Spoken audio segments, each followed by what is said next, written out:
Good morning and welcome to Where the Wild Books Are. I'm Miss Mary and I'm so glad that you're here today. Today I am thinking about some yummy, delicious, spongy, fluffy cake. Do you like to eat cake? I like to eat cake, and I have an aunt that likes to eat cake, and I've got kids that like to eat cake. Just thinking about cake kind of makes me want to eat cake. But I don't actually have any cake right now, so why don't we get started with the story about a cat that loves to bake cakes. This is Marigold Bakes a Cake by Mike Marlborough. This is about a cat that loves to bake cakes. Although it doesn't look like the cat's having very much fun on the cover. Let's open up this book and see what is going on. Oh, look at all these delicious cakes. Oh, I bet that one's chocolate. And maybe that one is vanilla. Oh, I have a feeling this book might make me hungry for cake.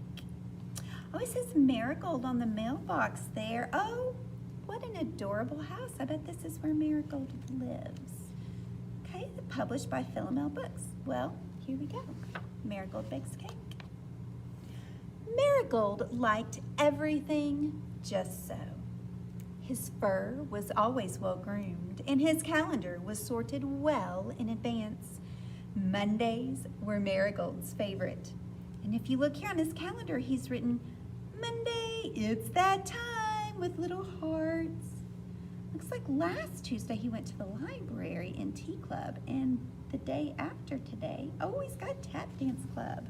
I think I'm gonna like this Marigold. Anyway, Marigold loved Mondays. They were his favorite because Mondays were for baking, and Marigold loved to bake alone. No distractions, no exceptions. He even put a sign on his door. It says, no visitors. It's Monday. This particular Monday, Marigold wanted to bake a cake that was absolutely fur-sheddingly fabulous. He had plenty of ideas. Look, that one looks like chocolate. That one looks like a dog. Oh, that one looks like it has strawberries. Those almost look like little critters. Oh, those look like balls of yarn. What fabulous ideas he has. Oh, but this cake, it had to be perfect. With his snazziest recipes sorted, snipped, and clipped for their most exquisite bits, Marigold was ready to begin. Let's see, he's got something from Cake Mazing and Cakes That Wow. And here's notes about egg whites and milk and lemon juice and chocolate and heating milk. Oh, and a note to call Mom. First, he separated 3 egg whites and whipped them up in a large mixing bowl. Easy. Next, he added a cup of milk. Peasy. Followed by the juice of a lemon. Squeezy. Then, Marigold sprinkled in just a pinch. A finch? Sure enough, there's a bird on the table, and it does look like a finch. That's not right, said Marigold. Shoo, Mr. Finch, Marigold said. I've no time to chase you today. It's Monday after all, and Mondays are for baking. Marigold politely showed Mr. Finch the door. He then returned to his recipe, only slightly flustered. And look, the Finch is still in the kitchen. I wonder how he snuck back in. So Marigold shaved chocolate ribbons with the utmost care and drizzled the batter with 3 swirling spoonfuls of rich molasses before tossing in just a smidgen of pigeons? Well, that definitely isn't right, said Marigold. Yep, there are 2 pigeons on the table, and that Finch is looking at how to bake with wings. Marigold's tail went all poofy. A brief chase was in order. Skedaddle! There is no room in my Monday for pesky pigeons. Marigold returned to his masterpiece a bit more frazzled than before. Crafting buttercream pillars and fondant flowers had a calming effect. He began to hum a little tune before mixing in 3 tablespoons of loons? Loons? No! With ears pinned back and eyes wide, Marigold leaped about the kitchen in full-on feline frenzy.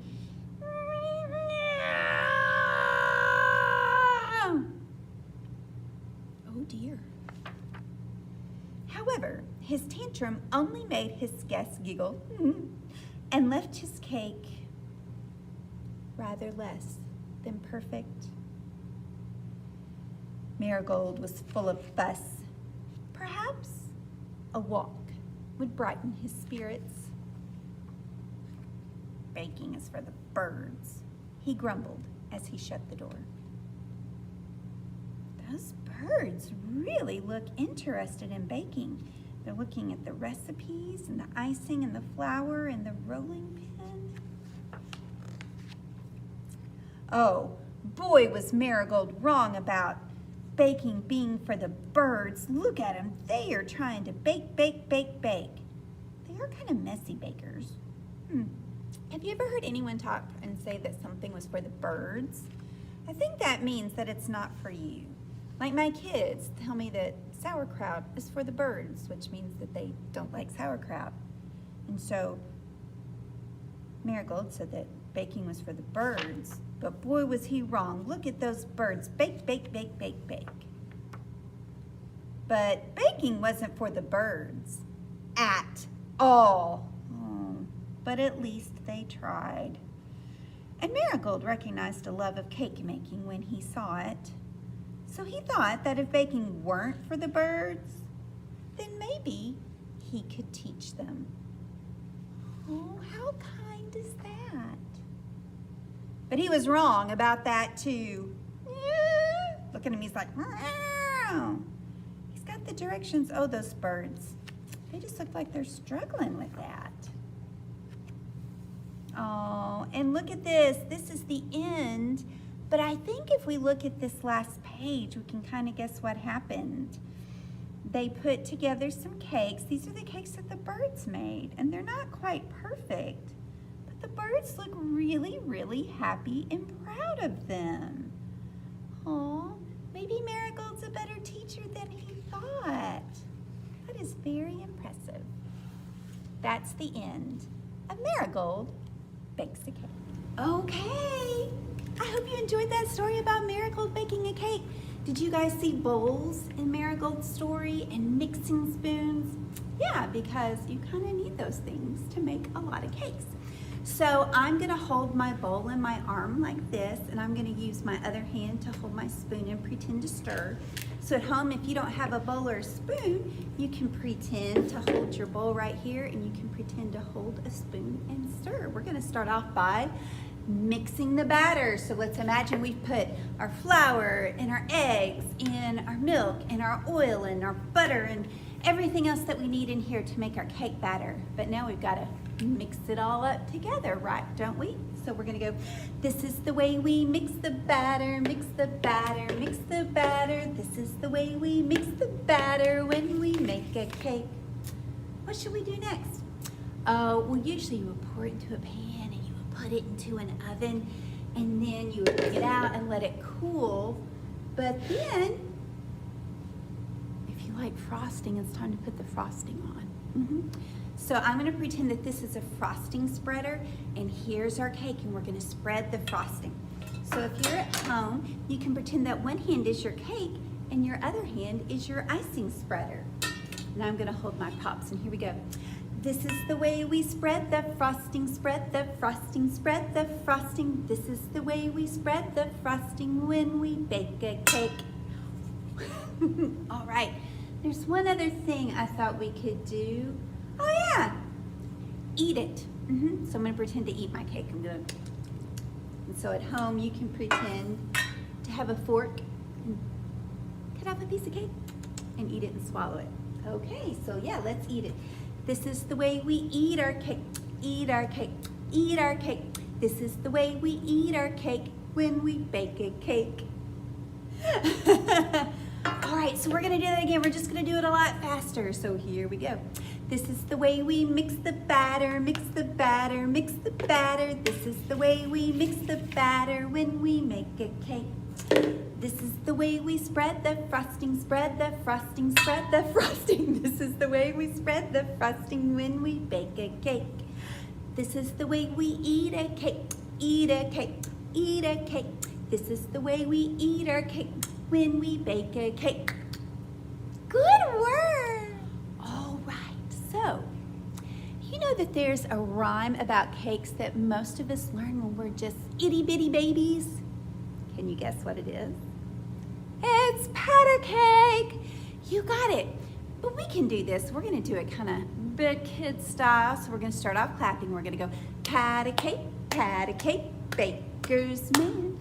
Bake me a cake as fast as you can. And then we're going to roll it and pat it and mark it with an F.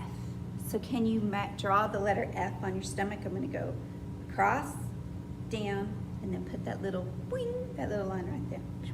Mark it with an F and put it in the oven. So pretend you're sliding that cake into an oven and put it in the oven for my friends and me. And that's why I use the word F, because I want it to be for my friends and me. Okay, let's try that one again. Pat a cake, baker's man. Bake me a cake as fast as you can. Roll it and pat it and mark it with an F and put it in the oven for my friends and me. Good. I like the idea of sharing cake together with our friends. Okay, now I'm going to need your help with this next part. This is a counting rhyme. You know, sometimes I get a little confused. I need a little help with my counting, and you guys are always so kind to help me. So let's get started and see if we can do it. So we've got some cakes here in the bakery shop. We've got 1, 2, 3, 4, 5. 5 cakes. And the rhyme goes like this. Down around the corner in the bakery shop were 5 yummy cakes with sprinkles on top. Along comes a girl with $1 to pay. She bought that cake and took it away. How many cakes are left now? Let's count. 1, 2, 3, 4. We've got 4 cakes left. Okay, so here we go.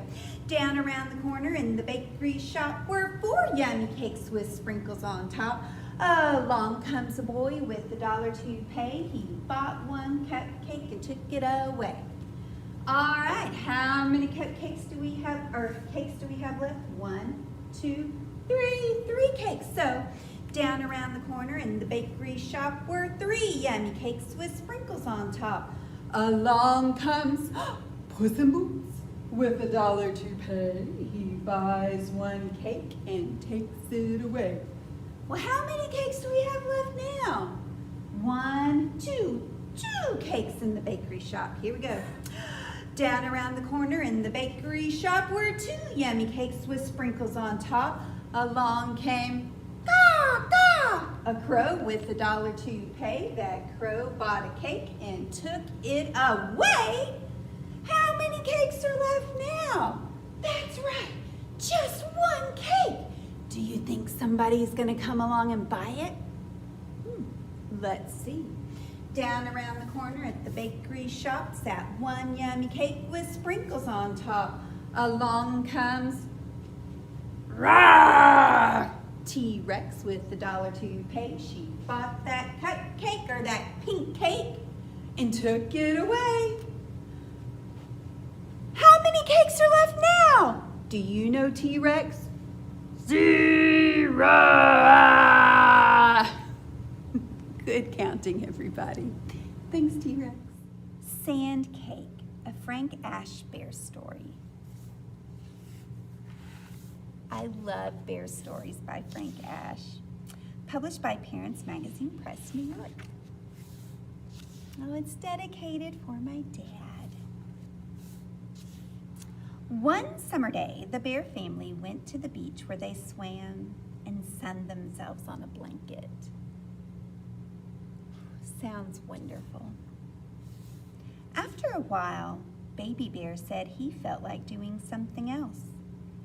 "If I make you a cake, will you eat it?" he asked Papa Bear. "Sure," said Papa Bear. "If you use flour, milk, and eggs, I will be happy to eat your cake." Baby Bear looked around. All he could see was sand and water for miles. "How can I find flour and eggs and milk at the beach?" asked Baby Bear.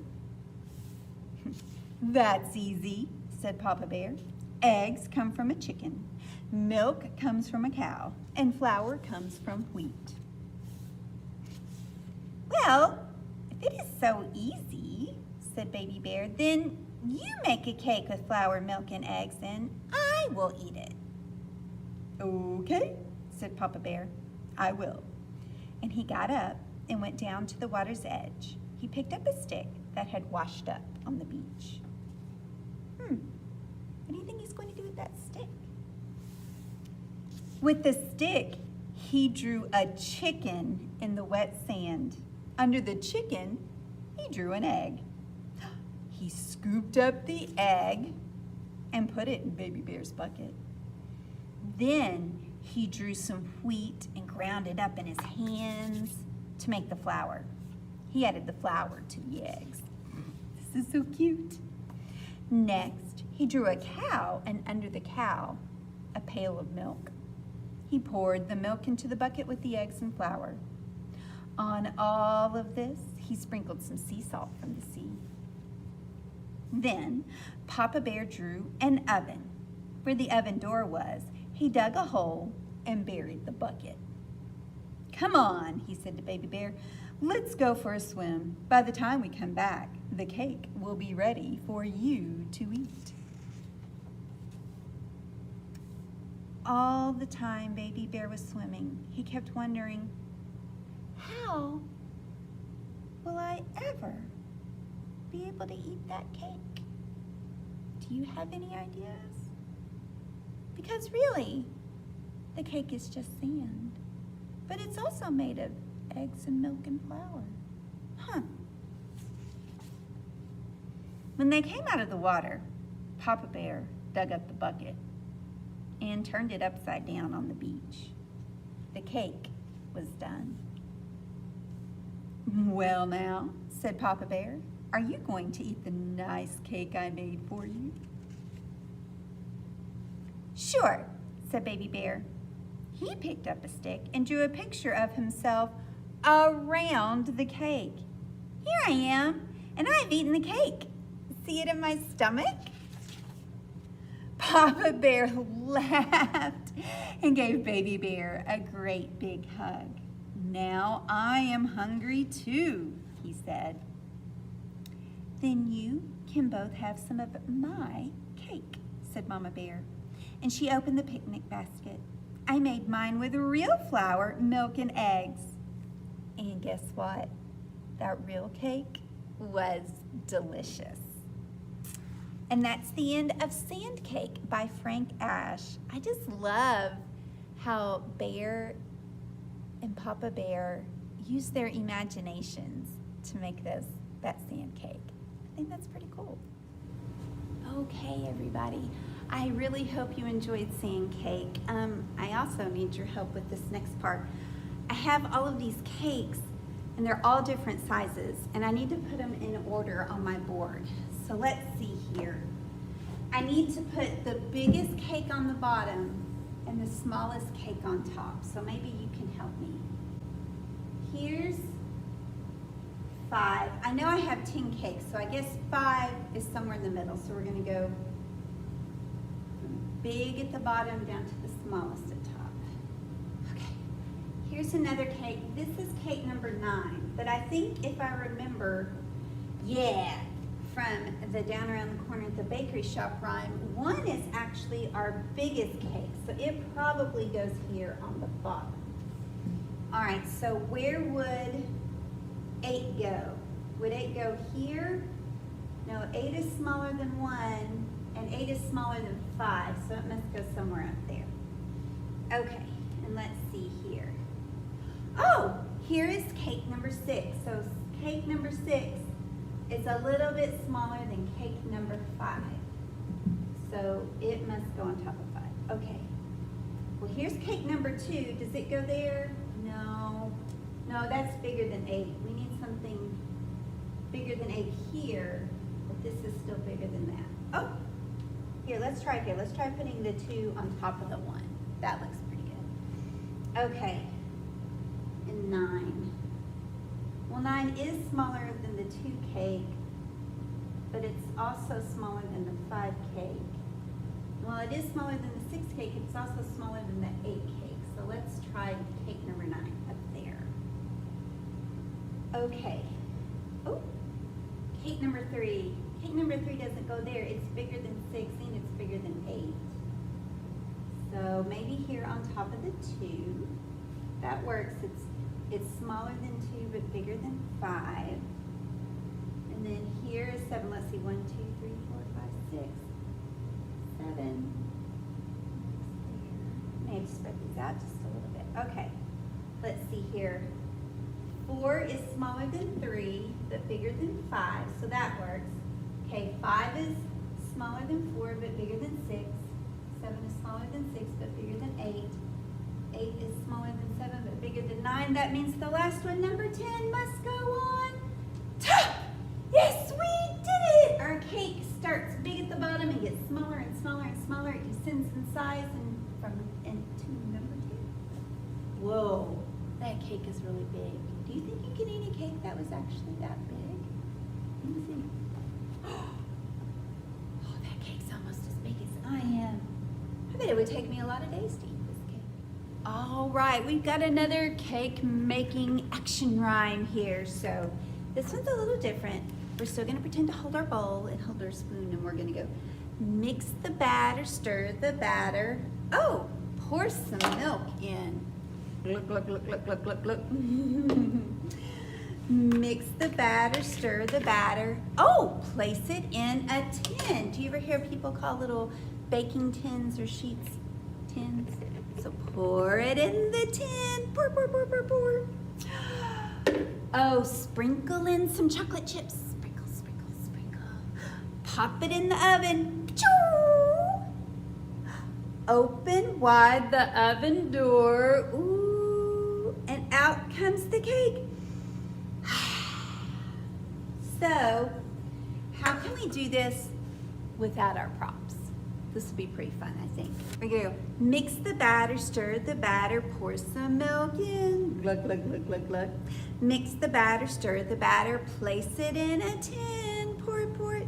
Sprinkle on some chocolate chips. Sprinkle, sprinkle, sprinkle. And pop it in the oven. Open wide the oven door. Pull that oven door open. And out comes the cake. It's hot though. We better set it down and let it cool. Max and Ruby. Do, do, do, do, do, do, do. Ruby and Max. Womp, womp. All right. Some of you guys may know that I love Max. I think he is hilarious. So this book is about, and is also titled, Max's Worm Cake. There's the sister Ruby there too. And in the idea of full disclosure, I was totally a Ruby growing up. But here we go. Grandma's coming over, Max. I'm going to plant her a flower garden, said Max's sister Ruby. First, Ruby dug deep holes in the dirt. As Ruby dug, she got a surprise. Worms! Yuck! said Ruby. But Max loved worms. Wow, he said. You can have my worms, Max. I don't want them in my garden, said Ruby. Next, Ruby put the flowers in the holes. She covered them with dirt. Then she gave them some water. isn't really about a cake so far, but Ruby is doing a really good job of planting those flowers. While Ruby was planting more flowers, Max scooped up all her worms.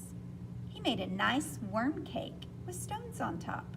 Oh, here comes the cake part. Ruby, you made a lovely garden, said Grandma. And what did you make, Max? Worm cake, he said.